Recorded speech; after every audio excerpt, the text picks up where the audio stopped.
بسم اللہ الرحمن الرحیم۔ محترم سامعین کرام، السلام علیکم ورحمۃ اللہ وبرکاتہ۔ قرآن کریم کا اردو ترجمہ اور نہایت ہی آسان اردو ترجمہ مع تجوید کے، یعنی اس سبق میں آپ قرآن شریف کا آسان اردو ترجمہ بھی پڑھیں گے، تجوید کے ساتھ پڑھیں گے اور مختصر تفسیر آیتوں کی بھی آپ سیکھیں گے۔ تو چلیے، جو حضرات کے قرآن کریم کا اردو ترجمہ سیکھنے کے خواہش مند ہیں، ان کے لیے ہمارا اس سبق کا سلسلہ نہایت کارآمد اور مفید ہے۔ آج کا ہمارا سبق ہے پارہ الف لام میم، یعنی قرآن شریف کا پہلا پارہ، سورۃ البقرہ، آیت نمبر 8 اور 9۔ یہ دو سورتوں کو تجوید کے ساتھ پڑھایا جائے گا، اس کا آسان اردو ترجمہ سکھایا جائے گا اور اس کی مختصر سی تفسیر کی جائے گی۔ اس سے قبل کے سبق میں آپ نے سورہ فاتحہ اور سورۃ البقرہ کے 7 آیتوں تک سبق پڑھا ہے۔ تو چلیے ہم آج کے سبق کو شروع کرتے ہیں۔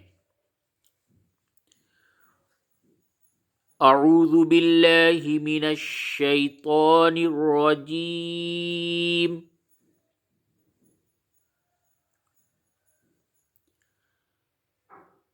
بسم اللہ الرحمن الرحیم۔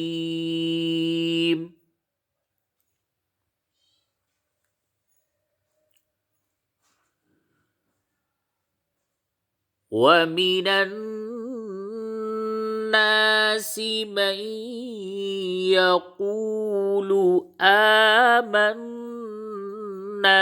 بِاللَّهِ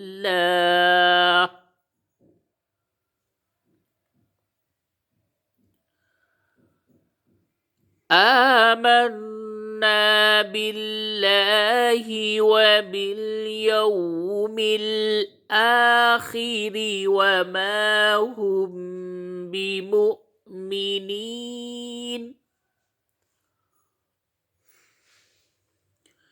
یہ آیت نمبر 8 تھا۔ اب یہ دوسری لائن میں آپ دیکھ رہے ہیں کہ یہ جو آیت جس کی ابھی تلاوت کی گئی ہے، اس کو علیحدہ علیحدہ ان کے الفاظ اور حروف لکھے ہوئے ہیں اور پھر سب کے الگ الگ معنی لکھے ہوئے ہیں۔ تو پہلے اسے یاد کریں گے، اس کے بعد پھر اس کا پورا معنی کیا ہے اور اس کا مطلب کیا ہے، پھر یہ بتایا اور سمجھایا جائے گا۔ وا کے معنی عربی میں اور ہوتے ہیں، من کے معنی سے، وَمِن اور سے، یہ علیحدہ علیحدہ معنی یاد کریں۔ الناس، ناس کہتے ہیں لوگ، لوگوں کو، جو پبلک جو ہوتے ہیں ان کو ناس عربی میں بولا جاتا ہے۔ وَمِنَ النَّاسِ، نون کو اس نون سے ملا کر کے پڑھیں گے اور غنے کے ساتھ پڑھیں گے۔ وَمِنَ النَّاسِ اور سے، الناس مانے لوگ۔ اور دیکھیے یہ من ہے اور یہ من ہے، من کے معنی جو، یقولو کہتے ہیں، اور لوگوں میں سے جو کہتے ہیں۔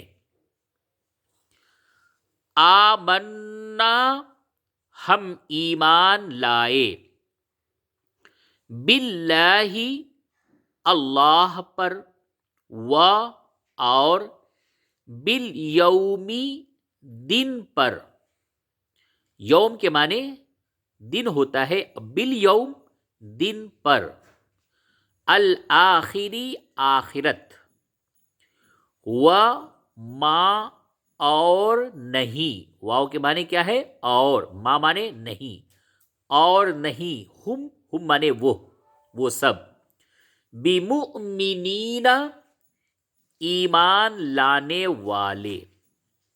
اب اس کا پورا مطلب کیا، ترجمہ کیا ہوا اور اس آیت کا مطلب کیا ہوا، چلیے اب اس طرف ہم چلتے ہیں. اور کچھ لوگ ہیں جو کہتے ہیں ہم ایمان لائے اللہ پر اور آخرت کے دن پر، اور وہ ایمان لانے والے نہیں. یعنی کہ یہ ناس سے مراد اس جگہ پہ منافقین ہیں. منافقین یہ دعویٰ کرتے تھے کہ ہم اللہ اور آخرت پہ، اللہ اس کے رسول پہ ہم ایمان لانے والے ہیں، ہم ایمان لے آئے ہیں. لیکن اللہ تبارک و تعالی خود فرما رہا ہے وَمَا هُمْ بِمُؤْمِنِينَ، اور وہ ایمان لانے والے نہیں ہیں. آگے آیت میں اور اس کے بارے میں تفصیل بتائی جائے گی. تو اس آیت کو، آیت نمبر 8 کو پھر سے اس کے معنی کو سمجھ لیں. اور کچھ لوگ ہیں جو کہتے ہیں، لوگوں میں سے کچھ لوگ ہیں جو کہتے ہیں، مراد کیا ہے اس سے؟ منافقین. ہم ایمان لائے اللہ پر اور آخرت کے دن پر، اور وہ ایمان لانے والے نہیں. آیت نمبر 9. آیت نمبر 9 میں اسی آیت نمبر 8 کا باقی حصہ ہے. یعنی آیت نمبر 8 اور 9 دونوں کا مضمون ایک ہی ہے. پہلے اس آیت کو تجوید کے ساتھ پڑھیے، اس کے بعد پھر اس کے علیحدہ معنی، پھر پورے معنی اور مختصر تفسیر بتائی جائے گی. يخادعون الله والذين آمنوا وما يخدعون إلا أنفسهم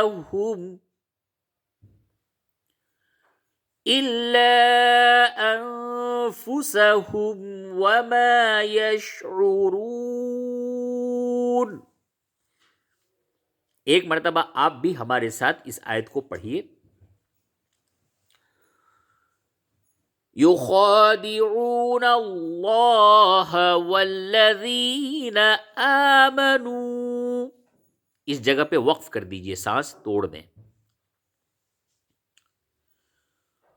وما يخدعون إلا أنفسهم وما يشعرون.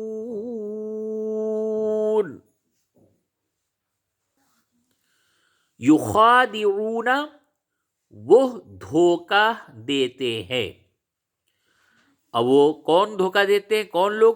وہی الناس جس کا تذکرہ اوپر ہوا، یعنی منافقین. وہ دھوکہ دیتے ہیں. اللہ کس کو دھوکہ دیتے ہیں؟ اللہ کو. والذین اور جو لوگ، واو کے معنی اور الذین معنی جو لوگ، اور جو لوگ آمنو ایمان لائے، یعنی ایمان والوں کو بھی دھوکہ دیتے ہیں. لیکن اللہ تبارک و تعالی آگے فرما رہا ہے و اور ما نہیں، یخدعون دھوکہ دیتے، الا مگر، انفسہم اپنے آپ کو. وہ یہ سمجھتے ہیں منافقین کہ ہم اللہ کو اور ایمان والوں کو دھوکہ دے رہے ہیں. لیکن اللہ تبارک و تعالی فرماتا ہے کہ اور وہ نہیں دھوکہ دیتے مگر اپنے آپ کو. وما اور نہیں، یشعرون سمجھتے ہیں، اور وہ نہیں سمجھتے ہیں. تو پورے آیت کا معنی یہ ہوگا اور دھوکہ دیتے ہیں اللہ کو اور ایمان والوں کو، حالانکہ وہ نہیں دھوکہ دیتے مگر اپنے آپ کو، اور وہ نہیں سمجھتے. اس بات سے بالکل ہی واقف نہیں ہے، وہ سمجھتے ہی نہیں کہ میں کیا کر رہا ہوں. اپنے آپ میں وہ خوش فہمی میں مبتلا ہیں کہ میں ان کے سامنے جاتا ہوں اور ایمان والوں کے سامنے جب میں جاتا ہوں اور نبی کریم صلی اللہ علیہ وسلم کی خدمت میں جب میں حاضر ہوتا ہوں تو میں لمبی لمبی باتیں کرتا ہوں، بڑے بڑے دعویٰ کرتا ہوں اپنے ایماندار ہونے کا، کہ میں ایمان والا ہوں، میں آپ کا ساتھی ہوں، میں آپ کا خیر خواہ ہوں، لیکن ان کا جو دل ہے وہ ان کی طرف سے بالکل پھرا ہوا ہے، وہ صرف دکھاوا کرتے ہیں، بالکل ہی دھوکہ دے رہے ہیں۔ وہ یہ سمجھتے ہیں کہ میں اللہ تبارک و تعالیٰ کو میں دھوکہ دے رہا ہوں، کیونکہ میں ایمان تو لایا نہیں، لیکن ان لوگوں کے سامنے میں جا کر کے اپنے ایمان کو پیش کرتا ہوں اور اپنے آپ کو ان کا دوست ظاہر کرتا ہوں، تو اللہ تبارک و تعالیٰ فرماتا ہے کہ وہ سمجھتے ہیں کہ وہ اللہ تبارک و تعالیٰ کو دھوکہ دے رہے ہیں، اور جو ایمان والے ہیں یعنی اس زمانے میں جو صحابہ کرام تھے ان کو وہ دھوکہ دے رہے ہیں۔ لیکن اللہ فرماتا ہے کہ ایسا کرنے سے نہ اللہ کا وہ کچھ بگاڑ سکتے ہیں، نعوذ باللہ، اللہ کا کوئی نقصان نہیں اس میں، اور نہ ہی وہ ایمان والوں کو کچھ نقصان پہنچا سکتے ہیں، بلکہ وہ لوگ خود اپنے آپ کو دھوکہ دے رہے ہیں، لیکن وہ ان سب چیزوں سے ناواقف ہیں۔ تو چلیے آج کے سبق میں آپ نے 2 آیتیں، آیت نمبر 8 اور آیت نمبر 9 سورۃ البقرہ پارہ الف لام میم کا پڑھا ہے۔ اس آیت کو اسی طریقے سے پڑھنے کی کوشش کریں، آپ بھی کوشش کریں کہ ہم بھی اسی طرح سے تجوید کے ساتھ اس کو پڑھیں، اور اس کے بعد جو معنی بتائے گئے ہیں اس کو آپ دیکھیں، اس کو پڑھیں، کیونکہ دیکھیے ہم لوگوں کی یہ ایک عادت ہے کہ ہم لوگ صبح شام اللہ جب بھی توفیق دیتا ہے قرآن شریف کی تلاوت اپنی زندگی میں بہت کرتے ہیں، خوب کرتے ہیں، اور یہ اچھی چیز ہے، یہ قابل تعریف چیز ہے کہ قرآن کی تلاوت ایک مومن کو چاہیے کہ ہر وقت اپنے زبان کو اللہ کے ذکر سے تر رکھے، اور اس میں ذکر ہے، تسبیحات ہے، قرآن کی تلاوت ہے، ان سب چیزوں میں اپنا وقت صرف کرے، کیونکہ یہی کارآمد چیزیں ہیں، یہی ہمارے کام آنے والی چیزیں ہیں، دنیا میں بھی اور آخرت میں بھی۔ لیکن ہوتا یہ ہے کہ جو غیر عربی لوگ ہیں، جو عربی زبان سے واقف نہیں ہیں، قرآن کی تلاوت تو بہت کرتے، ایک ایک آیت کو نہ جانے انہوں نے زندگی میں کتنی دفعہ پڑھا ہوگا، لیکن ان سے یہ پوچھا جائے کہ اللہ تبارک و تعالیٰ نے اس آیت میں کیا ارشاد فرمایا، اس کا اس آیت میں کیا حکم ہے، اس آیت میں آپ کو کس چیز کے بارے میں بتایا گیا ہے، تو پھر وہ کچھ نہیں بتا پاتے، نفی میں ان کا جواب ہوتا ہے۔ وجہ یہ ہے کہ ہم لوگوں کا ایک ماحول یا مزاج ہی نہیں بنا ہوا ہے کہ ہم جس زبان سے واقف ہیں، جو ہماری مادری زبان ہے، قرآن کریم کو اس زبان میں، اس ترجمے میں بھی ہم پڑھ لیا کریں، سمجھنے کی کوشش کریں۔ آج الحمدللہ دنیا کے اندر جتنی بھی زبانیں بولی یا سمجھی جاتی ہیں، قرآن کریم کا خاص طور سے سبھی زبانوں میں ترجمہ کیا جا چکا ہے۔ اب دیر صرف اس بات کی ہے کہ ہم اپنی زبان میں قرآن شریف کے ترجمہ کو پڑھنے اور سیکھنے کا اپنے اندر ایک جذبہ اور ایک خواہش کو پیدا کریں، اور اس طریقے سے پھر فرمان الہی، احکام الہی ہم سیکھیں، معلوم کریں کہ اللہ تبارک و تعالی ہمیں قرآن کے ذریعے سے کتنی اچھی اچھی باتیں بتاتا ہے، سمجھاتا ہے اور سکھاتا ہے۔ تو چلیے اللہ تبارک و تعالی ہم لوگوں کو اس کو سیکھنے کی توفیق عطا فرمائے، اور ہمارے سبق میں 2 آیت 3 آیت مختصر کم وقت میں آسان طریقے سے قرآن شریف کا ترجمہ بتایا اور سکھایا جاتا ہے، تو اس طریقے سے سبق میں آپ لوگ شرکت فرمائیں اور اس کو سیکھیں، اس کو پڑھیں، اس کو دہرائیں۔ اللہ تبارک و تعالیٰ کا کلام ہے، جو لوگ اس کی طرف مائل ہوتا ہے اللہ تبارک و تعالیٰ اس کو اس سے زیادہ عطا فرماتا ہے۔ تو چلیے ملتے ہیں ہم آنے والے سبق میں، جب تک کے لیے اجازت دیجیے، والسلام علیکم ورحمۃ اللہ وبرکاتہ۔